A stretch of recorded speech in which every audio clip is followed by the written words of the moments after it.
start to get soggier as we get through 15 minutes. They're making their way then into the chicane on the green flag lap. And Richard Hockley in the Honda Civic got a good start in race one, but now with the conditions changing, is he still going to have the same sort of speed that he had earlier on this afternoon? There is Hockley then, the dark blue number 111 car on the Civic. You can see we're on groove tyres anyway, don't we? On some tyres in this series.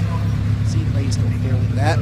Empty space alongside him where Tony Hunter should be, and then we do have a complete row 2, which is Jamie Anderson and Dave Baldwin. Row 3 appears to vanish now as well, though. Where did they go? Because where we should have those cars, hang on. Carnham 95 started from the pit lane, there we go. Someone's paying attention. So, still doesn't entirely explain where the third row has gone, because the third row should be Nick Gwinnett in the number 14 Renault Clio and the 31 Honda Civic and Phil Wright, and there's Hainsford. So Hainsford was due to line up on row 7, and also the 95 Peugeot, as Dave just told me, that was Andrew Mitchell. But the third row has vanished since the start of the green flag lap, because they were there when they left, so they've got lost somewhere. Anyway, the rest of them are about to go racing because the red lights go out, they're away, and Richard Hockley from pole position gets another decent getaway. So too rapidly away is David Baldwin, and actually he's going to challenge for the lead into Redgate Corner in the blue Clio on the outside line. Turn into the right-hander, a good start as we expect from Robbie Durant in the Subaru as well, with four-wheel drive traction propelling him towards the first corner. Side by side for the Class F lead as well there between the Peugeots, and I think that David Mycock has lost out to Paul Rice, but we'll confirm that in a moment or two. It's Hockley though that's retained the lead. Second place for Baldwin. Third position then is Jamie Anderson by the looks of it. Fourth place for Durant. So Durant really could be unstoppable here if he gets that Subaru hooked up. Already gained several positions. Granted, a lot of drivers in front of him didn't take the start where they should have done, but nonetheless, he's driven well there for the first sequence of corners.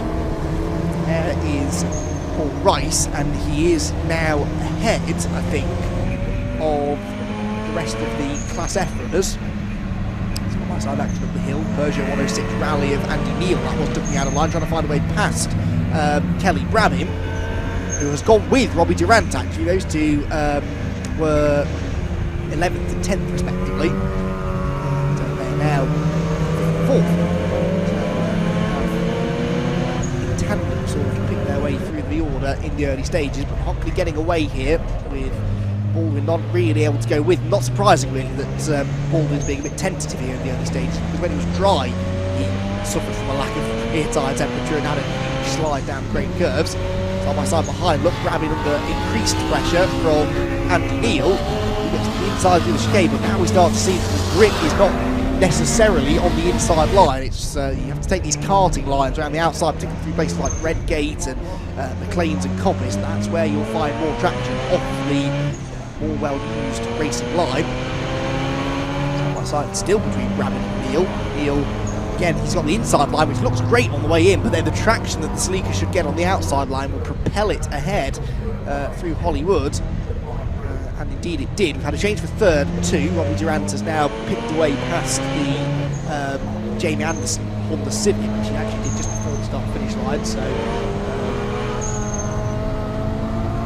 the Subaru is now into podium place. Here come the Class F runners, and what order were they in? Yeah, it was Perry ahead of Mycock, and he's now putting a Mazda RX8 between the two of them. Oh, in fact, not for long though, because Mycock gets back ahead of him. So the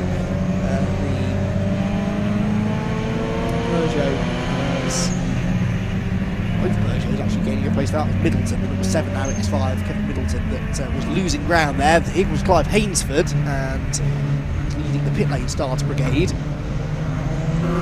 Yellow and red RX8. Interesting choice to start the pit lane. I think maybe he was doing it to try and stay out of trouble in the early stages, because he very quickly come across the midfield runners anyway, so it really saved him a huge amount of risky situations. He's picking his way now past Mycock in the second place Peugeot. The next target will be Paul Rice.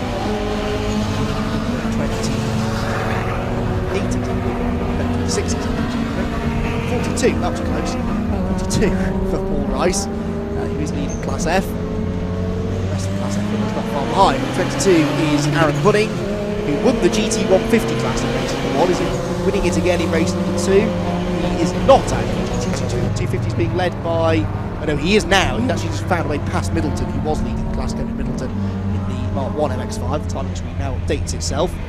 The timing screen that confused me is telling me the race is finished, and yet also still has 11 minutes remaining. So I think, the fact that the cars are still pounding around at high speed tells me the race hasn't finished yet. The gap, it does tell me, is 2.2 seconds. Hockley getting away from Baldwin now. With Durant third, Anderson fourth, Brabin up into fifth. So lots of movers and shakers here at the early stages. But once again, as in race one, it's the Class F battle between the Peugeots that is attracting most of the attention.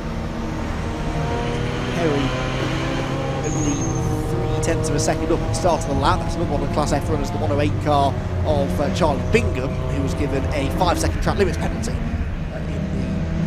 previous race. So too was Stephen Oates. Well, that knocked him right to the back of the field.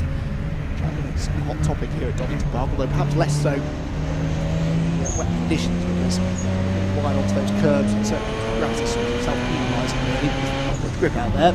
So Robbie Durant then, what sort of lap times is he doing? His last one was a 38.1, which was faster than the leader, so he was catching the top two. Is that still the case on this lap though? I think maybe the answer is no, because Richard Hockley does 1:35.8, Baldwin a 35.5, and yeah, Durant the slowest of the three this time, 36.3. He's still quickly Jamie Anderson behind, and indeed Brabin as well in the Celica, the other one on the move, very much so. In fact, the fastest car on the track right now is Clive Hainsford, who just set the fastest lap last time around, 1:33.093, so the yellow RX8 is into 9th place already. So it's already got its way almost up to where it finished the previous race. It finished 7th, it was due to therefore start 7th on the grid for this one. So almost back up to where it needs to be, ought to be within the space of the first 3.5 laps. So how much further up can the RX8 get? That's the question. Might not be able to get onto the overall podium, but Hainsford, who's already guaranteed a class win by being the only entrant in this class, will want to try and get aiming into the overall top 5 if possible. There is a gap, there's a distinct gap between the top 5 and then everybody else. It's about a 4.5 second gap between Brabin and Andy Neal in the Peugeot. There you can see Hainsford in the background, so he's already gapping the cars behind and starting to reel in this group in front. So we'll be monitoring the lap times then, with 8 3/4 minutes still to go. That's on for all cars as well. See the conditions, as much so that they can see where they're going, but so that everyone else can see where they are. Now, these cars are getting particularly close to each other, everyone being reasonably tense with the conditions as they are. So Hockley leads the way by 1.19 this time, so the gap does come down by about 3/4 seconds. That time, Baldwin is the quickest of the leading three. Top 3 now coming by 3.2 seconds, a further 1.6 back to Jamie Anderson, who's in the 35, so he can't keep up with the moment. There's Robbie Durant, who 34.9 last time around, was slower than Baldwin, but did manage to take about half a second out of the race leader. So you're completely at odds with everything else out there. The majority of the field made up of these short wheelbase Japanese or European hot hatchbacks, and then you've got the Subaru, which large and cumbersome compared to some of the cars out there, but he's doing the job in these conditions. Side-by-side battle there, another place being lost, I'm afraid, of Kevin Middleton. That was the Peugeot, the 95 Peugeot going through. Started from the pit lane, remember, and that was an overtake for 16th place overall, and they are in different classes at the moment. Which in fact won his class B in the previous race.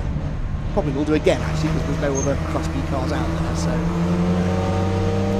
Peugeot gaining overall positions, class positions. The Class F battle is that as close as it was in the previous race. Well, it is between, we've had a change of lead in fact now, because Mycock's gone back ahead, so we have had a change for the Class F Peugeot lead, if you like, for the 206 GTI Cup. So 96 David Mycock ahead now with Rice, as it was in race 1, but Rice had been ahead for the first half of this one. Right, the lead gap is now down under a second, so Baldwin, David Baldwin has found a bit of speed over the last few laps. He's getting away now from Durant, who was the slowest of the three once again on that occasion, so it's a bit of a two-horse race now between the Honda and the Clio. And it is the second place car, the 50 of Baldwin, that already leads in Class A.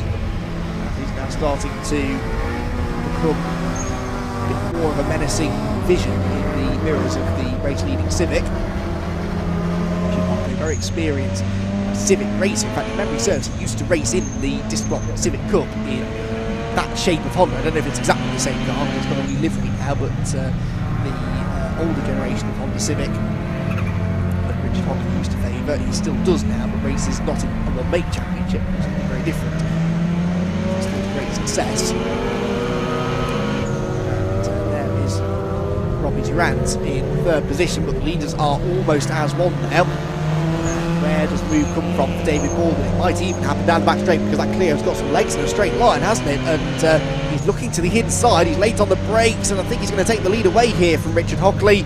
And he does. Well, that was remarkably easy. He caught, he pulled alongside, he overtook, and now can he pull away from Richard Hockley? That would be the plan, no doubt. Across the line they go. The gap then now, half a second in Baldwin's favour. Then into Redgate Court. It's all getting quite lively for fourth place as well. Now he's getting dry, they're starting to gain some confidence, but that is Clive Hainsford, who could yet win the race because he's still the fastest driver on the track, or more or less. He's on a par almost exactly with the new race leader Baldwin, who just set a personal best lap on that lap with the overtake made for the lead. He did a 33.0, but Hainsford also did a 33.0. There were the only two drivers in the 133s, so that yellow Mazda, here it comes. It's made to a podium place by the end of this lap, even the rate at which it's catching Durant. He was 1.7 seconds quicker than the Subaru last time around, so despite the fact we were sort of tipping the Subaru to be one of the favourites in this race, and it is having a better race this time than it did earlier on this afternoon. In the wet, it's no match for that very rapid Mazda RX8, which, had it not started for the pit lane, probably would have been miles ahead already by this point, so from the point of view, good decision now for Hainsford to start from the pits. Sort of staying with Baldwin, isn't he? He's within a second or so, but Clio does seem to have the legs on him down the exhibition straight where the overtake was made a lap ago.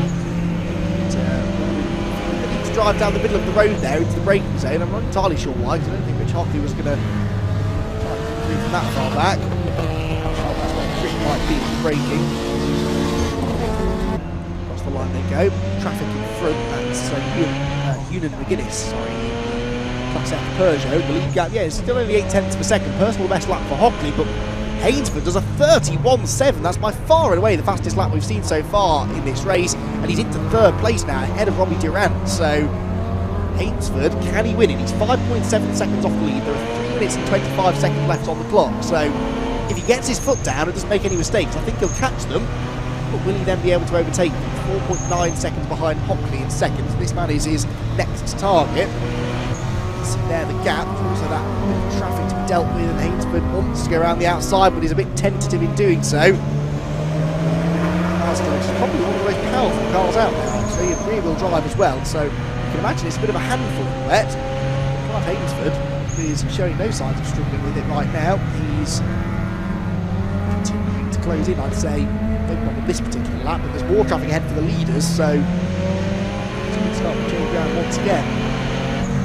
Now, Class F, we have lost Vicom now, I'm afraid. He's dropped down to third, so there's been a moment somewhere for the erstwhile Class F leader. I noticed that because I think that's the field that they're about to put a lap on next. So the Class F cars are amongst the next to go a lap down, and now leading the class is the number 28 Peugeot of Daniel Perry, who could only manage third in this morning's race. So, down the order then. Class F once again proving to be one of the most unpredictable classes out there. What about the gaps in front of the field? Baldwin to Hockley goes up to 2.1 seconds with a personal best lap time for Baldwin of 1:32.7. It wasn't a personal best for Hainsford, but he was only a 10th off his previous best and was still a full second quicker than the leader.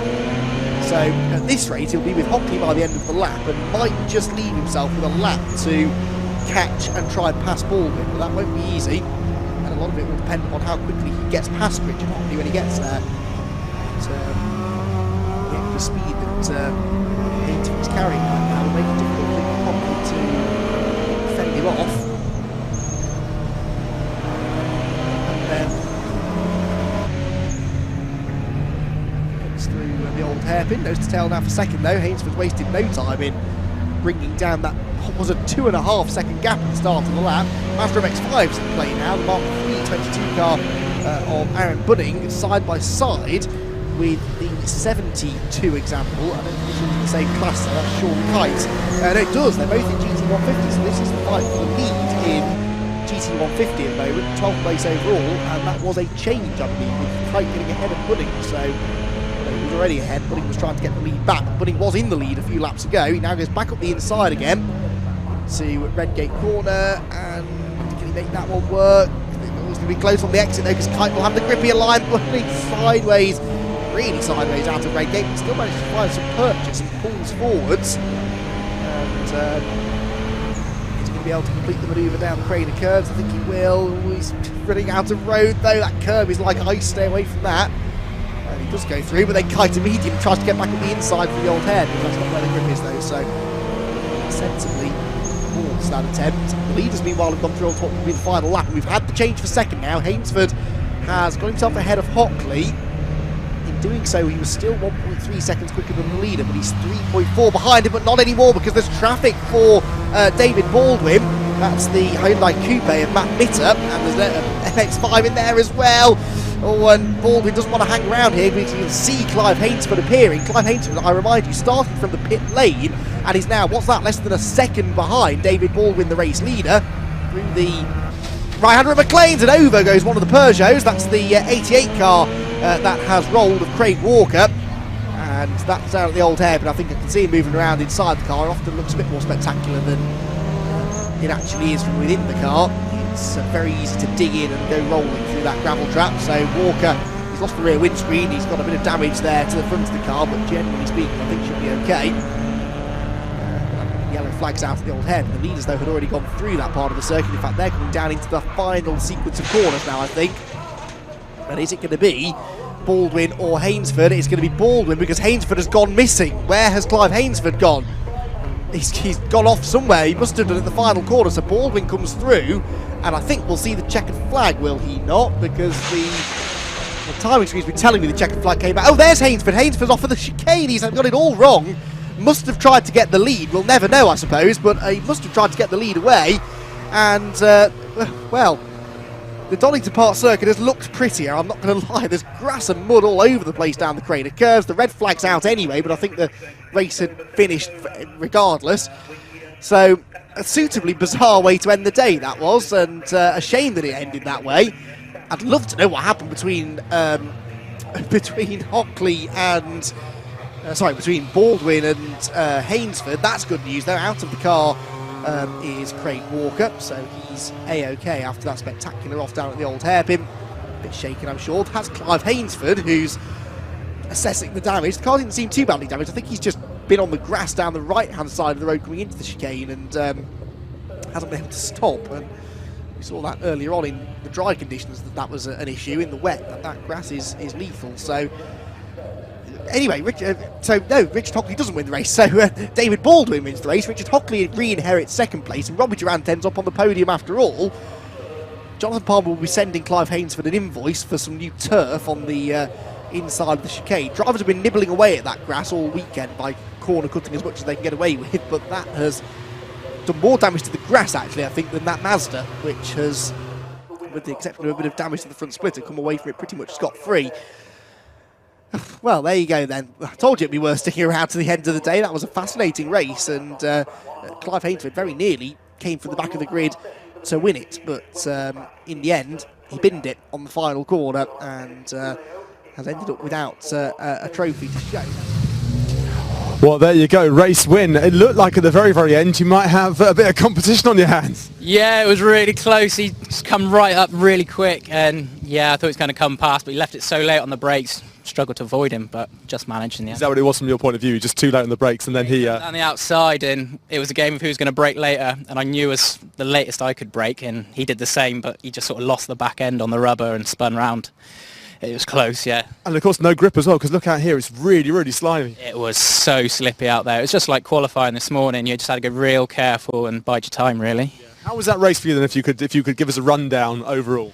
It was good start. It was just sort of taking the wet lines rather than the dry lines, let other people fall off and not push too hard take it steady, bide your time, don't do anything silly, keep it on the track. So yeah. It's a very good way to end the weekend, a very good way to end your season as well when it comes to the championship. Yeah, I was pleased, brought the car home in one piece, decent result. That's all I can ask for really. I'm happy with that, it's first win, so yeah, really pleased. Congratulations. Thank you.